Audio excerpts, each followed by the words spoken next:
Dans cette vidéo, nous allons nous intéresser à la notion de variance d'une variable aléatoire. Donc dans les cours précédents, nous avons vu la notion d'espérance, donc en fait la moyenne d'une variable aléatoire.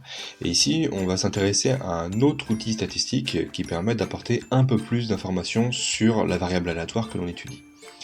Alors, ce qu'on avait vu précédemment, c'était cette notion d'espérance. Alors on va prendre un cas de figure, par exemple, on va s'intéresser aux résultats du bac de maths.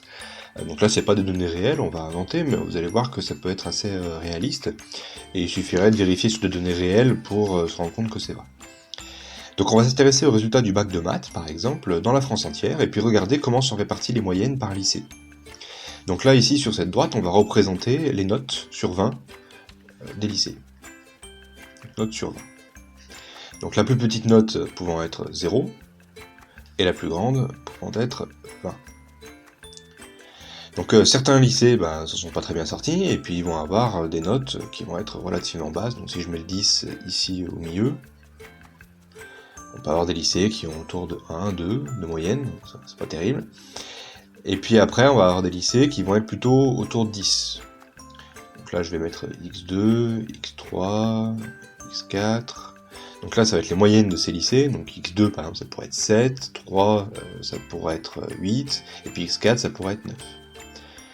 Là, on va mettre x5, x6, x7, et puis on va avoir un lycée, très peu de lycées, qui ont des notes très très bonnes. Donc là, ça va être x8, donc par exemple une moyenne autour de 18.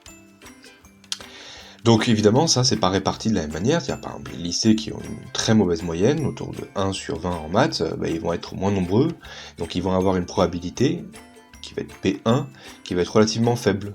Par exemple, ça pourrait être juste 1%. Donc ça veut dire que sur 100 lycées, vous avez une chance d'en trouver un qui a eu une note aussi basse. Par contre, l'essentiel des probabilités va se réunir autour de la moyenne de 10. P6, P7... Et puis pareil pour celle-ci, on va avoir une moyenne moyenne élevée avec une probabilité relativement basse. Donc maintenant, l'idée c'est de faire une étude un peu plus importante sur ça et voir finalement pourquoi est-ce que les notes sont uniformisées au niveau du bac de manière à avoir des moyennes intéressantes. Donc on va retracer une droite en dessous.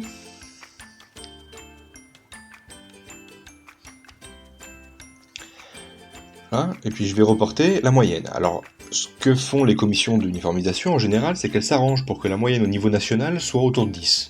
Comme ça, on dit, voilà, ils se débrouillent bien, tout le monde a à peu près compris et eu les bases. Donc, c'est l'uniformisation, vous en pensez ce que vous voulez. Donc, on va avoir ici la moyenne, qui correspond à l'espérance de notre variable aléatoire, donc les répartitions des notes au niveau de lycée, qui va être autour de 10.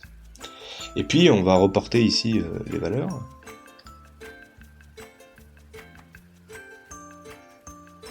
Ça, etc., etc. Et un autre indicateur, ça peut être de dire, plutôt que de s'intéresser qu'à la moyenne, on pourrait aller un peu plus loin et s'intéresser également à l'écart, à la moyenne des lycées, pour voir si finalement tous les lycées sont proches de cette moyenne, ou s'il y en a qui sont très très loin au-dessus et très très loin en dessous. Et ça permettrait d'avoir une distribution plus intéressante, de voir s'il y a des inégalités. Et ça, c'est un indicateur qui n'est jamais présenté dans les médias. Et ce qu'on va voir, en fait, c'est la variance. Donc l'idée de la variance, ça va être de dire, je vais prendre l'écart entre, par exemple, ma note x1 et la moyenne. Donc pour avoir cet écart, je vais tracer ici une droite, hop. Et ça va être la distance entre x1 et la moyenne, c'est-à-dire x1 moins e de grand x.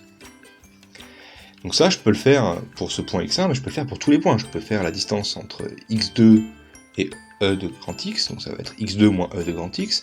Je peux le faire ici avec x7. Voilà, donc je vais avoir un autre point ici. Et cette distance, ça va être x7 moins e de grand x. Et puis je peux aller jusqu'à x8, etc. Donc l'idée c'est que maintenant, ces écarts, on peut les sommer. Donc si je fais la somme de tous les écarts, j'aurai l'écart global par rapport à la moyenne, et plus cet écart va être grand finalement, plus ça indiquera qu'il y a des disparités au niveau des résultats des lycées. Et donc il y a quelque chose d'un peu plus important à faire. Donc pour sommer les écarts, je peux juste prendre x1 moins e de grand X, plus x2 moins e de grand X, plus, etc. Jusqu'au dernier, là ici ça va être x8. Donc x8 moins e de grand X. Alors petit problème, c'est que si je somme comme ça, il y en a qui vont être positifs et d'autres qui vont être négatifs. En effet, ici, regardez, x8, il est plus grand que e de x. Il est plus grand que l'espérance. Donc x8 moins e de x, ça va être positif. Alors que x1 moins e de x, ça va être négatif, puisque x1 est plus petit que l'espérance.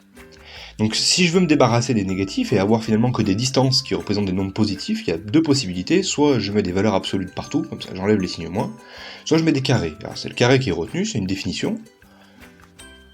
Vous savez qu'un nombre carré est toujours positif, ça me permet d'éliminer les valeurs qui sont négatives. Donc maintenant j'aurai des résultats qui vont être toujours positifs. Quand c'est petit, ça veut dire que la distance est relativement petite, donc on est proche de la moyenne, et quand c'est grand, comme ici, ça veut dire qu'on est loin de la moyenne. Alors maintenant, il va falloir aller un peu plus loin, parce que là le problème c'est que finalement plus l'écart est grand, plus ça va compter.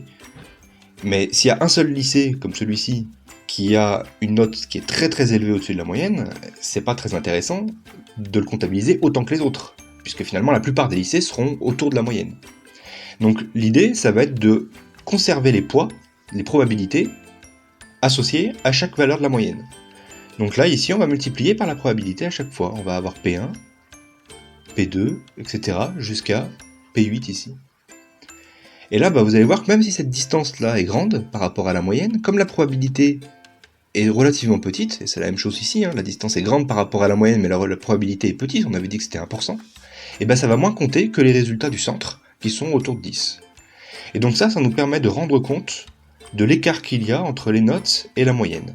Et c'est ce qu'on appelle la variance, qu'on note var de grand X, et qui est égale, donc on peut l'écrire de manière un peu plus compacte comme ceci, c'est la somme pour l'indice i allant de 1 à n, donc le dernier indice, des pi xi moins grand E de x au carré. Alors ça c'est la variance, c'est pas l'écart type, mais c'est lié à l'écart type, parce que l'écart type, l'idée c'est de revenir non pas à un écart au carré, mais à un écart, donc on peut enlever le carré en mettant une racine. Donc l'écart type, on le note comme ceci, sigma de x, et ça va être la racine carrée de la variance. Donc ces indicateurs qui sont jamais présentés dans les médias ont l'avantage de donner plus d'informations. C'est-à-dire que la moyenne va nous permettre de savoir où se situent en moyenne les élèves, quel que soit le lycée, mais finalement si l'écart type ou la variance est un nombre grand, ça va nous indiquer qu'il y a de fortes disparités entre les lycées et peut-être entre les régions. Et si vous ne l'avez jamais remarqué, notez-le maintenant, c'est un indicateur qui n'est jamais présenté, on nous présente uniquement la moyenne dans les médias. Donc il manque toujours des informations quand on nous parle de ce genre d'études statistiques.